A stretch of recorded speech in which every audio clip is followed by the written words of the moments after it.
And hello, listen carefully. The world doesn't reward potential, it rewards presence. It doesn't bow to talent hiding in the shadows, and it respects the man or woman who walks into a room already believing they belong there. Self-confidence is not arrogance. It's not loud talk or fake bravado, and self-confidence is quiet certainty. It's the inner voice that says, I am ready, I am capable, I will figure it out. And the moment you develop that mindset, and everything about your life begins to shift. Self-confidence is the foundation of power. Without it, skills collapse.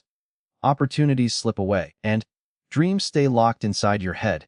You can be intelligent, hardworking, and disciplined, but if you don't believe in yourself, and the world will sense it before you ever open your mouth. Confidence is a signal you send to life, and life responds accordingly. Weak signal, weak results. Strong signal, and strong outcomes. Most people wait for confidence to come after success. That's a mistake. Confidence comes before the win, before the money, before the recognition, and you don't become confident because you succeeded. You succeed because you decided to trust yourself when nothing was guaranteed. And confidence is built in uncomfortable moments, when you speak even though your voice shakes, when you act even though fear is present, and when you stand alone instead of begging for approval. Understand this: fear never disappears, doubt never fully dies, and the difference between confident people and everyone else is simple. Confident people move with fear. They don't negotiate with their insecurities, and they don't ask permission to try. They tell themselves, I may fail, but I will not hesitate. And hesitation is what kills more dreams than failure ever will. And self-confidence also changes how people treat you. The world mirrors what you believe about yourself. If you see yourself as replaceable, you'll be treated as optional. And if you see yourself as valuable, people feel it. Confidence creates boundaries. It teaches others how to speak to you, how to respect you, and how seriously to take your words. When you respect yourself, the world has no choice but to adjust. But here's the truth most won't tell you, and self-confidence is built through discipline. You gain confidence by keeping promises to yourself, by showing up when you don't feel like it, by improving your body and sharpening your mind and mastering your craft. Confidence is earned through action. No action, no confidence. No consistency, no self-belief, and the work you do in silence becomes the confidence you wear in public. Most people make the same mistake. They wait for proof before they believe in themselves. And they tell themselves they'll feel confident after the first win, after the money comes in, after someone finally recognizes their value. But that moment rarely arrives, and because confidence doesn't come as a reward, it comes as a decision. The reality is this: success doesn't create belief. Belief creates success, and if you don't trust yourself before the results show up, you'll never stay in the game long enough to see those results. Think about it, and every major breakthrough in life begins in uncertainty. No one starts a journey already knowing the outcome. If confidence depended on guaranteed success, and nobody would ever move.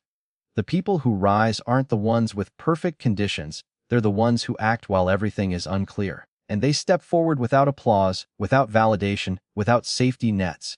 That's not recklessness, that's controlled confidence. It's the ability to say, and I don't have all the answers, but I trust my ability to figure them out. Here's the hook most people miss: waiting for confidence is a form of fear disguised as logic, and it feels responsible. It sounds mature, but in reality it's hesitation wearing a smart mask. And confidence before success is what allows you to speak up when your voice wants to shrink, to take the opportunity when your mind lists 100 reasons not to, and every time you do that, your belief compounds. This kind of confidence doesn't mean you think you're better than others. It means you're no longer at war with yourself, and you stop asking for permission to try. You stop measuring your worth through outcomes you can't fully control. Instead, you commit to effort, learning, and resilience, and that internal commitment is what keeps you moving when progress is slow and doubt is loud. The moment you decide to believe first, you change the direction of your life, and you stop chasing confidence and start generating it through action. And once that switch flips, success is no longer something you wait for, and it becomes something you build. Confidence is not something you think your way into, it's something you move your way into. You can read every book, and listen to every speech, and repeat every affirmation. But if there is no action behind it, nothing changes. Here's the hard truth most people avoid, and clarity comes after action, not before it. The fastest way to build confidence to do the thing you keep postponing, even when you feel unprepared. And action rewires how you see yourself. Every time you take a step forward, your brain records evidence: I showed up, I survived, I handled it. That evidence becomes belief. And confidence grows from proof, and proof only comes from experience. This is why overthinking kills potential. Thinking doesn't give you evidence, action does. And the moment you move, even imperfectly, you begin to separate yourself from the version of you that stays stuck. Here's the hook. And you don't need massive action to build confidence, you need consistent action. Small wins stack faster than big promises. Making one call, speaking up once, and starting for 10 minutes, these moments seem insignificant, but they change your internal identity. And you stop seeing yourself as someone who plans and start seeing yourself as someone who executes. That shift is powerful. Action also exposes a truth many fear to face. And most of the things you're afraid of are smaller in reality than they are in your head. The first step is uncomfortable, but the second is easier, and the third starts to feel normal. Confidence doesn't arrive like a sudden feeling. It sneaks in quietly while you're busy doing the work, and waiting to feel confident is like waiting for strength before going to the gym. Strength is built under resistance. Confidence is built under pressure, and when you act despite doubt, you train your nervous system to stay calm in uncertainty. Over time, what once felt terrifying becomes familiar, and every action you take is a vote for the person you're becoming. Move often enough, and confidence stops being something you chase, and it becomes a byproduct of who you are and how you live. Fear is not the problem most people think it is. Fear is natural, automatic, and unavoidable, and it shows up whenever you step toward growth, responsibility, or change. The real danger isn't fear itself, it's hesitation. That pause where you overanalyze and negotiate with doubt and slowly talk yourself out of action. That moment is where momentum dies and confidence erodes. Here's the hook, and confident people feel fear just as intensely as everyone else. The difference is they don't let it vote. Fear gives information, not instructions. And when you treat fear as a stop sign, you stay trapped. When you treat it as a signal, you move smarter and stronger. Hesitation, on the other hand, creates paralysis, and it convinces you that waiting is safer, when in reality waiting only makes fear louder.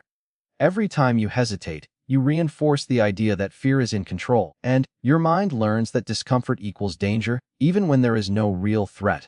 But when you move despite fear, something powerful happens. Your nervous system adapts, and what once felt overwhelming becomes manageable. Fear loses its grip not because it disappears, but because you prove you can function in its presence. And most missed opportunities don't vanish because people were incapable, they vanish because people waited too long. The timing never felt right, and confidence never felt complete. Conditions never felt perfect. Hesitation creates an illusion of preparation, but it rarely leads to action. Momentum is built by movement, and not by mental rehearsals. There's a sharp contrast between patience and hesitation. Patience is intentional. Hesitation is fear pretending to be logic, and when you feel stuck in your head, replaying the same scenarios, that's not thinking, that's avoidance. Action breaks that loop instantly, and the fastest way to shrink fear is not motivation or reassurance, it's movement. One decisive step interrupts hesitation and shifts control back to you, and fear may still whisper, but it no longer commands. And once you experience that shift, you realize something critical: courage isn't the absence of fear, and it's the refusal to let hesitation decide your future. The way you see yourself silently sets the rules for how the world treats you. Long before anyone hears your words, and they sense your standards. Your posture, your tone, your boundaries, they all communicate one message: this is how I expect to be treated. And people don't respond to your potential, they respond to your self-perception. And whether you realize it or not, you train others every day on what you will tolerate. And here's the hook: most people overlook disrespect rarely starts with others, it starts with self-neglect. When you undervalue your time, others waste it. And when you over-explain yourself, others question you. When you accept less than you deserve, you send a signal that your standards are negotiable. And confidence isn't about dominance, it's about self-respect made visible.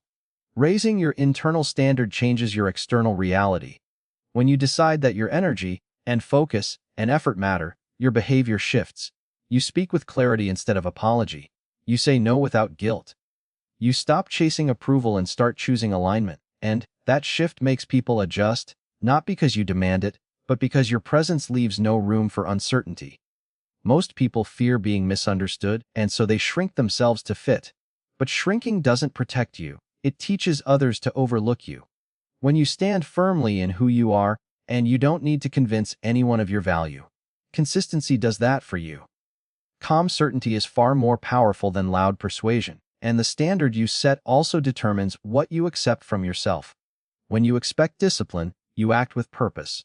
When you expect excellence, your habits improve, and self-respect becomes the filter for your decisions. You stop engaging in situations that drain you, conversations that diminish you, and commitments that compromise you.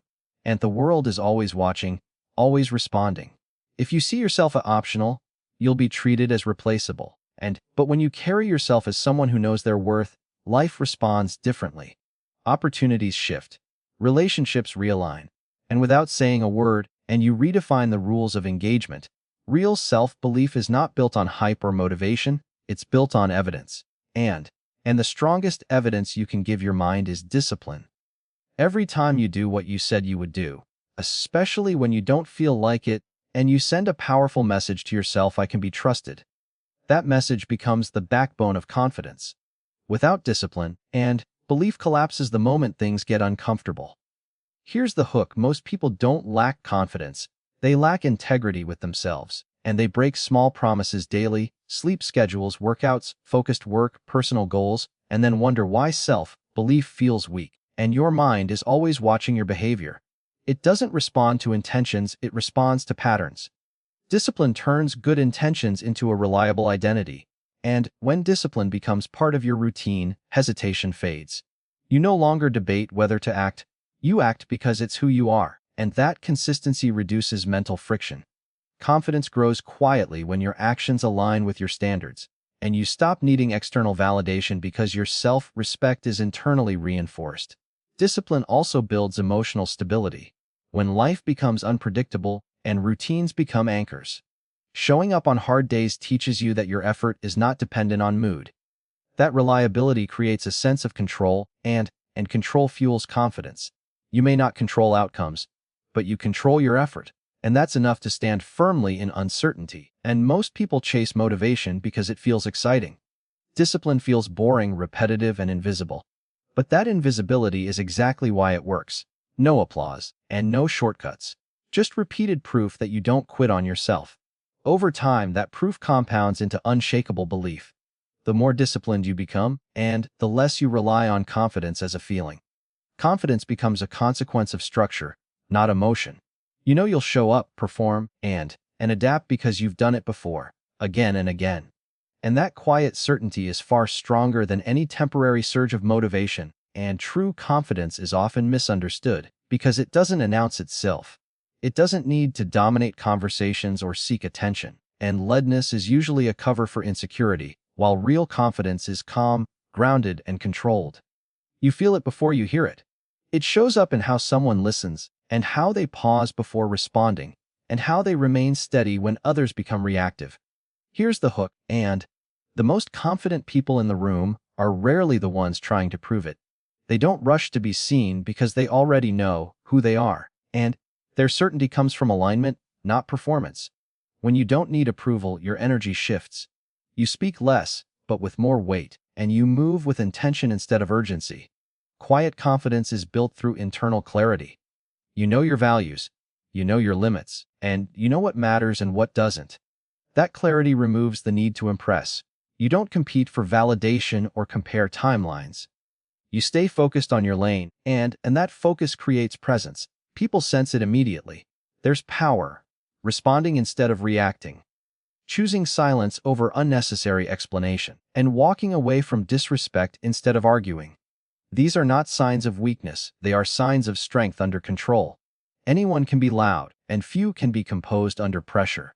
When confidence is quiet, it creates safety and authority at the same time.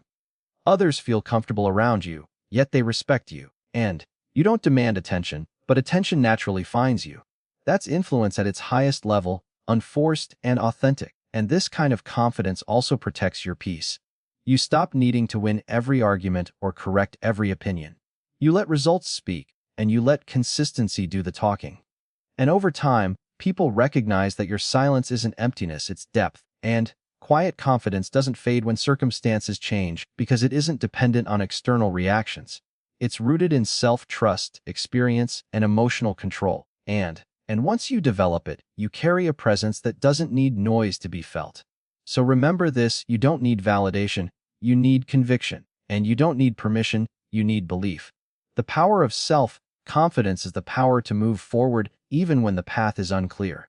Walk with certainty and speak with purpose. Act with intent. Because the moment you fully believe in yourself, life stops testing you and starts responding to you.